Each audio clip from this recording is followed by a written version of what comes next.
Jeste li ikad stavili vazelin ispod kreveta? Ili možda ispred vrata i prozora? Danas ću vam pokazati fantastičan trik koji će vam pomoći da riješite mnoge probleme.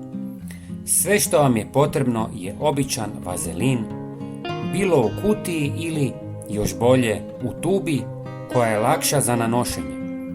Možete ga kupiti u većini trgovina ili apoteka. Prije nanošenja važno je dobro očistiti površine kako bi vazelin bio učinkovitiji. Nakon toga nanesite tanak sloj vazelina ispod ili pored kreveta ili čak na rubove lajsni na podu. Također namažite donje rubove prozora. Sada se sigurno pitate zašto ovo radimo.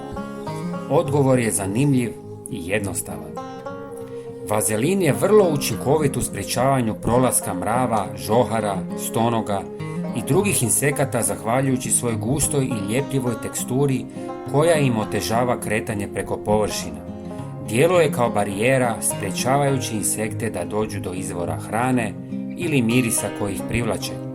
Njegova čvrsta tekstura osigurava dugotrajnost čak i u uvjetima kiše, pa ga nije potrebno često obnavljati. Insekti najčešće ulaze u domove kroz vrata ili prozore, a ovaj trik će ih spriječiti.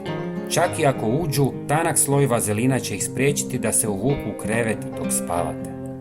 Sada kada znate kako koristiti vazelin protiv insekata, vaša kuća će postati ugodnije i čišće mjesto zahvaljujući ovoj jednostavnoj metodi. Ako vam je video bio koristan, podijelite ga s prijateljima i pretplatite se na naš kanal.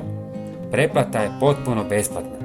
Hvala vam puno na podršci i pozdrav!